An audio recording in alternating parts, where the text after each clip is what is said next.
Hi ನಮಸ್ತೆ ಸ್ನೇಹಿತರೆ, ಎಲ್ರಿಗೂ ಕೂಡ ಮತ್ತೊಮ್ಮೆ ನಿಮ್ಮ ಯೂಟ್ಯೂಬ್ ಚಾನಲ್ಗೆ ಪ್ರೀತಿಯ ಸ್ವಾಗತ. ಇವತ್ತು ಗೃಹ ಸಚಿವರು ಒಂದು ಸ್ಟೇಟ್ಮೆಂಟ್ ಅನ್ನ ಕೊಟ್ಟಿದ್ದಾರೆ. ಅದೇನು ಅಂತಂದ್ರೆ ಪೊಲೀಸ್ ಇಲಾಖೆಯ ಒಂದು ನೇಮಕಾತಿಗೆ ಕುರಿತಂತೆ ಅಪ್ಕಮಿಂಗ್ ನಾವು ರೆಕ್ರೂಟ್ಮೆಂಟ್ ಮಾಡ್ತೀವಿ ಅಂತೆಲ್ಲ ಹೇಳಿದ್ದಾರೆ. ಅಂದ್ರೆ ಅಲ್ಲಿ ಪತ್ರಕರ್ತರು ಕೇಳಿದಂತ ಪ್ರಶ್ನೆ ಏನು ಅಂತಂದ್ರೆ, ನಿಮ್ಮ ಇಲಾಖೆಯಲ್ಲಿ ಸಿಬ್ಬಂದಿ ಕೊರತೆ ಇದೆ, ಸೊ ಅದನ್ನ ಯಾವಾಗ ಭರ್ತಿ ಮಾಡ್ಕೊಳ್ತೀರಾ ಅಂತ ಕೇಳ್ತಾರೆ. ಅದಕ್ಕೆ ಶೀಘ್ರದಲ್ಲಿ ಮಾಡ್ಕೊಳ್ತೀವಿ ಅಂತ ಹೇಳಿದ್ದಾರೆ. ಇವರು ಈ ವರ್ಡ್ ಅನ್ನ ನಾವು ಕನಿಷ್ಠ ಅಂತಂದ್ರೆ ಒಂದು 6 ತಿಂಗಳಿಂದ ಕೇಳ್ಕೊಂಡ್ ಬರ್ತಾ ಇದೀವಿ. ಶೀಘ್ರದಲ್ಲಿ ನೇಮಕಾತಿ ಪ್ರಾರಂಭ, ಅಷ್ಟು ಹುದ್ದೆಗಳಿದೆ, ಇಷ್ಟು ಹುದ್ದೆಗಳಿದೆ, 17,000 ಇದೆ, 15,000 ಇದೆ. ಈ ಕಡೆ ನೋಡಿದ್ರೆ ಅರಣ್ಯ ಇಲಾಖೆ ಸಚಿವರು ಹೇಳ್ತಾರೆ ನಾವು 6,000 ಹುದ್ದೆಗಳನ್ನ ಭರ್ತಿ ಮಾಡ್ತೀವಿ. ಬಟ್ ಅದು ಯಾವುದಕ್ಕೂ ಕೂಡ ಅಧಿಕೃತವಾದಂತ ಗೊತ್ತು ಗುರಿ ಅನ್ನೋದಿಲ್ಲ.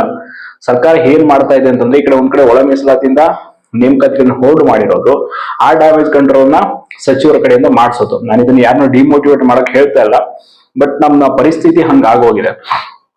ಇನ್ನು ಎಷ್ಟು ವರ್ಷನಾದ್ರೂ ಹಿಂಗೆ ನೀವು ಓದ್ತಾ ಕುತ್ಕೊಳ್ಳಿ, ನಾವ್ ಹಿಂಗೆ ಮುಂದುವರ್ತಾ ಹೋಗ್ತೀವಿ ಪ್ರೊಸೆಸ್ ಅನ್ನೋ ರೀತಿ ಅವ್ರಿದ್ದಾರೆ. ಎಸ್ಪೆಷಲಿ 402 PSI ಇನ್ನೂ ಕೂಡ ಆರ್ಡರ್ ಕಾಪಿ ಇಲ್ಲ.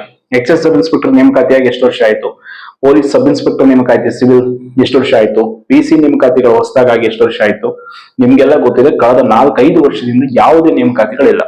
ಸೊ ಒಂದು ಏಜ್ ರಿಲ್ಯಾಕ್ಸೇಷನ್ ಕೂಡ ಕೊಡೋದಕ್ಕೆ ಮೀನಾಮೇಷ ಎಣಿಸ್ತಾ ಇದ್ದಾರೆ. ಜಸ್ಟ್ ಪೊಲೀಸ್ ಕಾನ್ಸ್ಟೇಬಲ್ದು ತುಂಬಾ ವ್ಯಾಲಿಡ್ ಇದೆ ಪಾಯಿಂಟ್. ಬೇರೆ ರಾಜ್ಯಗಳಿಗೆ ಹೋಲಿಸಿದ್ರೆ ನಮ್ಮ ರಾಜ್ಯದಲ್ಲಿ ಅತಿ ಕಡಿಮೆ ಇದೆ ವಯೋಮಿತಿ. ಸೊ ಅದಕ್ಕೆ GM ಗೆ ಮತ್ತು OBC ವಯೋಮಿತಿ ಸಡಿಲಿಕೆ ಮಾಡಿ ಒಂದು ಬಾರಿ ಅದೆಲ್ಲ ಬೇಡ, ಪರ್ಮನೆಂಟ್ ಏಜ್ ರಿಲ್ಯಾಕ್ಸೇಷನ್ ಬೇಕು ಅಂತ ಡಿಮ್ಯಾಂಡ್ ಇದೆ. ಸೊ ಈ ಡಿಮ್ಯಾಂಡ್ಗೆ ಹೇಳ್ತಾರೆ ಕೆಲವೊಂದ್ ಕಡೆ ಪತ್ರಿಕಾ ಹೇಳಿಕೆಯಲ್ಲಿ ಹೌದು ಏಜ್ ರಿಲ್ಯಾಕ್ಸೇಷನ್ ಮಾಡ್ತೀವಿ. ಯಾವಾಗ ಮಾಡ್ತೀರಾ ಅದಕ್ಕೂ ಕೂಡ ಫೈನಲ್ ಆದಂತ ಒಂದು ನಿರ್ಧಾರ ಇಲ್ಲ. ಸೊ ಸರ್ಕಾರದ ಈ ವಿಳಂಬ ನೀತಿ ಒಟ್ಟಾರೆಯಾಗಿ ಎಲ್ಲ ಒಂದು ಆಸ್ಪಿರೆಂಟ್ಸ್ ಗಳಿಗೂ ಕೂಡ ದೊಡ್ಡ ಮಟ್ಟದ ಹೊಡೆತ ಕುಂತಿದೆ. ಈ ಕಡೆ ಲೈಬ್ರರಿ ಓದೋರು ಲೈಬ್ರರಿಯಲ್ಲೇ ಮುದುಕರಾಗಿ ಹೋಗ್ಲಿ ಅನ್ನೋದು ಅವ್ರ ಉದ್ದೇಶ ಏನೋ ಗೊತ್ತಿಲ್ಲ. ಒಟ್ಟಾರೆಯಾಗಿ ಎಲ್ಲ ವಿಷಯಗಳ ವಿರುದ್ಧ ಒಂದು ಹೋರಾಟ ರೂಪಿಸಬೇಕಾಗಿರೋದಂತೂ ಸತ್ಯ. ಈಗಾಗಲೇ ಒಂದು ಸಮಾನ ಮನಸ್ಕರ ಎಲ್ಲ ತಂಡ, ಅಂದ್ರೆ ಈ PC ಏಜ್ ರಿಲ್ಯಾಕ್ಸೇಷನ್ ಗಾಗಿ ಹೋರಾಟ ಮಾಡಿದವರು, ಮತ್ತೆ ಬೇರೆ ಬೇರೆ ಎಲ್ಲ ಒಳ್ಳೆಯ ಉದ್ದೇಶವನ್ನು ಇಟ್ಕೊಂಡಿರೋರು, ರಾಜಕೀಯ ಉದ್ದೇಶಗಳಿಂದ ದೂರ ಇರುವಂತವ್ರು ಎಲ್ಲರೂ ಸೇರಿ ಒಂದು ತಂಡವನ್ನು ಕಟ್ತಾ ಇದ್ದಾರೆ. ಈಗ ಆಲ್ರೆಡಿ ಒಂದು ಟೆಲಿಗ್ರಾಮ್ ಗ್ರೂಪ್ ಕೂಡ ಮಾಡ್ಕೊಂಡಿದ್ದಾರೆ, ಕರ್ನಾಟಕದ ಸ್ವಾಭಿಮಾನಿ ವಿದ್ಯಾರ್ಥಿ ಸಂಘ ಅಂತ. ಆಲ್ರೆಡಿ ಅದಕ್ಕೆ 1,500 ಜನ ಮೆಂಬರ್ಸ್ ಜಾಯ್ನ್ ಆಗಿದ್ದಾರೆ. ಸೊ ನೀವು ಕೂಡ ಜಾಯ್ನ್ ಆಗಿ, ನಾನು ಬೆಳಗ್ಗೆ ಕಮ್ಯುನಿಟಿ ಪೋಸ್ಟ್ ಅಲ್ಲಿ ಲಿಂಕ್ ಹಾಕಿದ್ದೆ ಅಂಡ್ ಈ ವಿಡಿಯೋದ ಡಿಸ್ಕ್ರಿಪ್ಷನ್ ಅಲ್ಲೂ ಕೂಡ ಲಿಂಕ್ ಹಾಕಿರ್ತೀನಿ. ಜಾಯ್ನ್ ಆಗಿ ಆಲ್ಮೋಸ್ಟ್ ಅಥೆಂಟಿಕ್ ಎಲ್ಲ ಇನ್ಫಾರ್ಮೇಶನ್ ಅದರಲ್ಲಿ ನಿಮ್ಗೆ ಕೊಡಲಾಗುತ್ತೆ. ಅಂಡ್ ಸಾಧ್ಯ ಆದ್ರೆ ಆಸ್ ಸೂನ್ ಆಸ್ ಪಾಸಿಬಲ್ ನಾವೊಂದು ಹೋರಾಟವನ್ನು ಕೂಡ ರೂಪಿಸೋಣ ಅನ್ನೋ ಒಂದು ನಿರ್ಧಾರವನ್ನು ಕೈಗೊಂಡಿದ್ದೀವಿ. ಯಾವುದಕ್ಕಾಗಿ ಅಂತಂದ್ರೆ, ಈ ಒಂದು ಒಳ ಮೀಸಲಾತಿಯಿಂದಾಗಿ ವಿಳಂಬ ಆಗ್ತಾ ಇರುವಂತ ಏನು ನೋಟಿಫಿಕೇಶನ್ಗಳು ಡಿಲೇ ಮಾಡ್ತಾ ಇದ್ದಾರೆ, ಸೊ ಅದನ್ನ ಖಂಡಿಸಿ ಶೀಘ್ರವಾಗಿ ನೋಟಿಫಿಕೇಶನ್ ಗಳನ್ನ ಮಾಡಬೇಕು. ಕ್ವಿಕ್ ಆಗಿ ಈ ರಿಪೋರ್ಟ್ ಸಲ್ಲಿಕೆ ಮಾಡಿ ಎಲ್ಲವನ್ನ ಪ್ರೊಸೆಸ್ ಮುಗಿಸ್ಬೇಕು ಅಂತ ಹೇಳಿ ಸರ್ಕಾರದ ಮೇಲೆ ಒತ್ತಡ ಹಾಕೋದಕ್ಕೆ ದೊಡ್ಡ ಮಟ್ಟದ ಹೋರಾಟ ರೂಪಿಸಬೇಕು. ಸುಮ್ಮನೆ ಹೋರಾಟ ಮಾಡಿದ್ವಿ ಅಂತ ಒಂದು 200 ಜನ ಬಂದ್ರು, 300 ಜನ ಬಂದ್ರೆ ಆಗಲ್ಲ. 5,000ಕ್ಕೂ ಹೆಚ್ಚು ವಿದ್ಯಾರ್ಥಿಗಳು ಸೇರಿದ್ರೆ ಖಂಡಿತವಾಗಿ ಒಂದು ರೆವಲ್ಯೂಷನ್ ತರ ಕ್ರಿಯೇಟ್ ಆಗ್ಬೇಕು. ಅದು ಆಗ್ಬೇಕಂದ್ರೆ ಹಂತ ಹಂತವಾಗಿ ನಾವು ಹೋರಾಟದ ರೂಪುರೇಷೆಗಳನ್ನು ಸಿದ್ಧಪಡಿಸಬೇಕು. ಈಗಾಗಲೇ ಎಲ್ಲ ರೀತಿಯಾದಂತ ಒಂದು ಸಿದ್ಧತೆಗಳನ್ನ ಮಾಡ್ಕೊಳ್ಬೇಕು ಅನ್ನೋ ಒಂದು ಯೋಜನೆ ಇದೆ. ಖಂಡಿತವಾಗಿಯೂ ಮಾಡ್ಲೇಬೇಕು. ನಾವು ಸುಮ್ಮನೆ ಕುಂತಷ್ಟು ದಿನ ಯಾವುದೂ ಕೂಡ ನಡೆಯಲ್ಲ. ನಾವು ಹೋರಾಟ ಮಾಡದೆ, ನಾವು ಸರ್ಕಾರಕ್ಕೆ ನಮ್ಮ ಧ್ವನಿಯನ್ನು ಮುಟ್ಟಿಸದೆ ಹೊರತು ಬರೀ ಸೋಷಿಯಲ್ ಮೀಡಿಯಾ, ಟೆಲಿಗ್ರಾಮ್, ಯೂಟ್ಯೂಬ್ ಇಲ್ಲೇ ಮುಗಿತಾ ಹೋದ್ರೆ ಹೋರಾಟಗಳಿಗೆ ಯಾವುದೇ ಅಂತಿಮವಾದಂತ ಪರಿಹಾರ ಸಿಗಲ್ಲ. ಸೊ ಬರೀ ಪೊಲೀಸ್ ಇಲಾಖೆ ನೇಮಕಾತಿ ಮಾತ್ರ ಅಲ್ಲ, ಎಲ್ಲ ಒಂದು ನೇಮಕಾತಿಗಳು ಕೂಡ ಎಸ್ಪೆಷಲಿ ಯಾವ್ಯಾವೆಲ್ಲ ಆರ್ಥಿಕ ಇಲಾಖೆಯಿಂದ ಅನುಮೋದನೆ ಸಿಕ್ಕಿದೆ. ನಿಮ್ಗೆ ಒಂದು ವಿಷಯ ಗೊತ್ತಿರ್ಬೇಕು ಅನ್ಕೊಳ್ತೀನಿ, ಈ ನೇಮಕಾತಿಗಳನ್ನ ತಡೆ ಹಿಡಿದಿರುವಂತದ್ದು ಸರ್ಕಾರ ಕೈಗೊಂಡಿರೋ ನಿರ್ಧಾರ. ಇದಕ್ಕೆ ಯಾವುದೇ ನಿರ್ದೇಶನ ಇಲ್ಲ.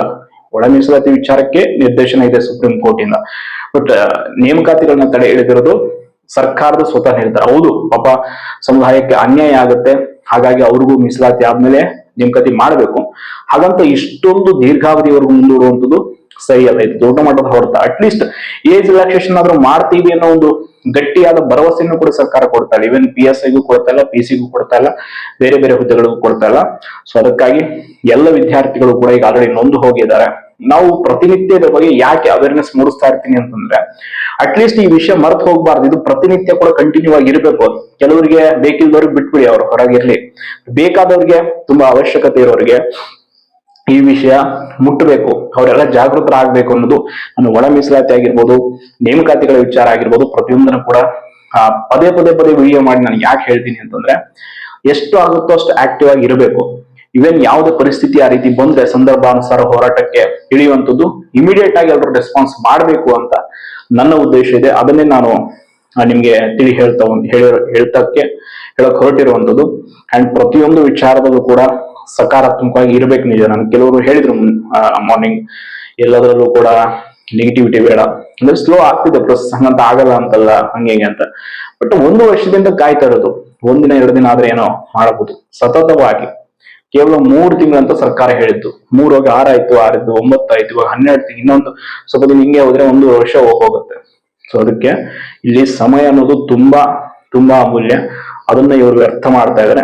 ಅದರ ವಿರುದ್ಧ ನಾವು ಧ್ವನಿಗೂಡಿಸ್ಬೇಕಂತ ಹೇಳ್ತಾ ಧನ್ಯವಾದಗಳು.